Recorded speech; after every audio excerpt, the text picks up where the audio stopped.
এই বাড়িতে ফিরে এসে যখন আমার গ্রামের মানুষ এরকম ধরনের এরকম একটা আমার তোরে শুভেচ্ছা বার্তা আমাকে দিয়েছে যেইভাবে, আমি খুব খুশি।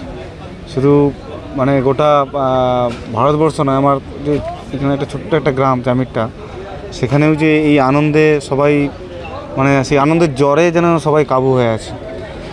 আমি খুবই মানে কথা বলার মতো সেরকম ব্যক্ত করার মতো জায়গা নেই।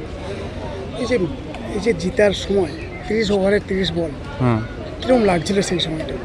না এরকম কোনো কিছু ফিল হয়নি এরকম যে এরকম। আমি জানি ম্যাচ আমরা জিতবো, আর আমরা শেষ বল পর্যন্ত আমরা লড়বো, আর তাতে রেজাল্ট যেটাই আসবে ফাইনালে সেটাই আমরা গ্রহণ করবো। কিন্তু আমাদের পুরো দৃঢ় বিশ্বাস ছিল আমরা ফাইনালে আমরা উইন হব। কালকে তো শুভেচ্ছা জানালেন। হ্যাঁ কালকে, জানালেন। হ্যাঁ শুধু শুভেচ্ছা প্রাইম মিনিস্টার নয়, গোটা ভারতবর্ষে সেই শুভেচ্ছা বার্তা পাঠাচ্ছে, সেগুলো দেখছি বিভিন্ন মাধ্যমে। খুব ভালো লাগছে, সবাই খুব আনন্দে উৎসবের মধ্যে সব কিছু এই বিশ্বকাপ জয়কে সব কিছু উপেক্ষা করে খুব কাটাচ্ছে। সেটা খুব আমাদের কাছে বলতে আমার কাছে খুবই এটা একটা মানে কী বলা যায়, একটা গর্ব বা কী বলবো, আমি সেখানে কোনো কিছু ব্যক্তই করতে পারছি না। কেন লাস্ট দুদিন ধরে যেভাবে এই ওয়ার্ল্ড কাপের এগুলো নিয়ে যেভাবে উচ্ছ্বসিত হয়ে আছে সবাই, কোনো কিছু বলার নেই। মানুষ এত খুশি যে সত্যি সবাই এত আনন্দ। ব্যাস বিশ্বকাপটা জিতলে আরও ভালো হতো। বিশ্বকাপ, এটাও তো বিশ্বকাপ। তার আগেরটা জিতলে একটু ভালো হতো। এরকম কোনো কিছু নেই, খেলায় হার জিত আছে, চেষ্টা ওই সময় আমরা করেছিলাম।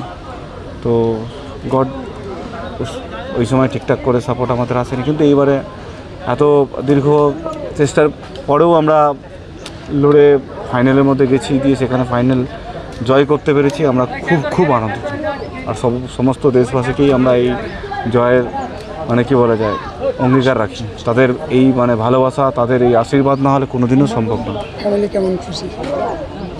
বিশেষ করে আমার বাবা খুব খুশি। বাবা শরীর খুবই অসুস্থ ছিল, লাস্ট 2 মাস আমি আইপিএলের সময় সেরকমভাবে কোনো কিছু নিজের পার্সোনাল লাইফে কোনো সময় দিতে পারিনি, মানে ক্রিকেটীয় লাইফে।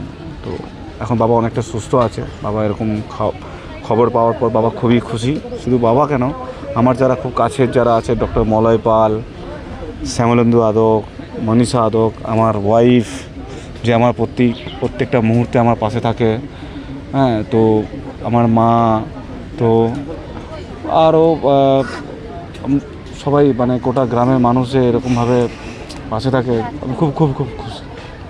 মানে ব্যক্ত করা যায়নি যে আমার ফ্যামিলি এতটাই এক জায়গায় সব কিছু আমাকে যেভাবে ব্যাকআপ করে। এখানে কোচিংটা যে খুলেছেন, হ্যাঁ, সত্যি কথা বলতে আমি কোচিং এখানে একদমও খুলিনি, যেটা সমাজের মাধ্যমে যাচ্ছে। আমি এখানে আমার নিজের প্র্যাকটিসের তরে আসছি, কিন্তু এই কোচিং যদি কেউ খুলে থাকে সেটা হচ্ছে যাদের চিন্তা ভাবনা, এখানে গ্রামের যে এখানে মানুষ আছে, শ্যামলেন্দু আদক আছে, বাকি অন্যান্য একাডেমির যারা সব ব্যক্তিগণ আছে, অনিমেষ পাঁজা, বরুণ প্রসাদ গরানি, তো যারা আছে এখানে, আমি, নন্দন, দুর্জয় বেরা, শুভজিৎ যে এইবারে KKR চ্যাম্পিয়ন হয়েছে। তো আমরা আসি আমাদের নিজেদের কীভাবে আরও গ্রো আপ করার তোরে। এবার সেখানে ছেলেগুলো প্র্যাকটিস করে তাদের ফিউচার কীভাবে আরও ডেভেলপ করা যায়, আরও কত প্ল্যানিং করা যায়, সেটা আমরা জাস্ট শেয়ার করি। কেন আমরা কোনো কিছু কোথাও কোচিং করাতে পারবো না, কোনো একাডেমির সঙ্গে আমরা যুক্ত হতে পারবো না। তো এটা মানুষের কাছে বার্তা গেছে যে আমরা এটা করেছি, আমরা এখানে করিনি। আমাদের নিজেদের যে দরকার প্র্যাকটিস, সেটা আমরা এখানে করি। বন্ধুবান্ধবকে নিয়ে কদিন থাকবেন এখানে খুশিতে? ফ্যামিলিকে সময় দেবো। বন্ধুবান্ধব বলতে বন্ধু এখন তো জিম্বাবুয়েতে আছে, ওখানে সফর চলছে, ইন্ডিয়া ট্যুর চলছে। আর বাকি স্কুল ফ্রেন্ড আছে, তাদের সঙ্গে কিছু টাইম স্পেন্ড করব। বাকি নাহলে ফ্যামিলির সঙ্গে। আমার ওয়াইফ খুব একাই থাকে, দেশের কাজে চলে যায়, একেও সময় দেওয়া হয়নি। তো ওর সঙ্গে কিছুটা টাইম স্পেন্ড করতে হবে আমাকে, নাহলে আর অন্য কোনো কিছু নেই। মা বাবার সঙ্গে তো আমার থাকতেই হবে। তো বাকি প্রথম ভিডিও কল কাকে করেছিলেন তখন সেই মুহূর্তে, তখন কাকু মানে মাথা থেকে আসেনি যে ফ্যামিলি কি, তখন মনে হচ্ছে দেশটাই আমাদের, মানে আমার ফ্যামিলি, দেশের তোরে এটা করতে পেরেছি, আমি নিজেকে তখন বেশি প্রাউড ফিল করছি। আর অন্য কোনো কিছু ফ্যামিলি যে আমি আমার মাকে ফোন করবো এই মুহূর্তে, এরকম কোনো কিছু আসেনি।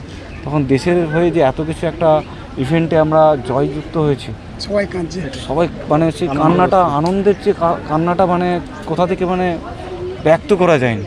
ওই মুহূর্তটা ড্রেসিং রুম থেকে মাঠ থেকে ওখানে যত আপা মায়ের যত দর্শক ইন্ডিয়ান সাপোর্টার যারা এসেছিল, তো যারা টিভির পর্দায় ম্যাচ দেখতেছিল, তো তারা মানে মানে বলার বাইরে এরকম কোনো কিছু জিনিস। বিশেষ করে আমি নিজে দুটো test championship final, 50 over final, বুকে নিয়ে লড়াই করে তারপরে এইবারে ফাইনাল। তো 2020 সাল থেকে আমি ইন্ডিয়ান টিমের সঙ্গে ট্রাভেল করার পর আমি সামনে থেকে এত কাছ থেকে দেখে এসেছি। আমি জানি আমাদের দেশে এত ছেলেরা ভালো খেলাধুলো করে, একদিন আসবে, একদিন হাঁটতে হাঁটতেই সব কিছু জিতবে। তো ব্যাস এইবারে সেটাই হয়েছে, সব কিছু ভগবানের গড ইজ গ্রেট। দাদা ট্রফিকে যখন ছুঁয়ে দেখেছিলেন প্রথমবার, সেই অনুভূতিটা যদি একটু বলেন। এটা ব্যক্ত, এগুলো কোনো কিছু শেয়ার করারই মতো জায়গা নেই। কেমন অনুভূতিটা?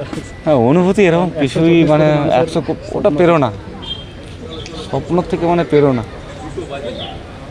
ঠিক আছে।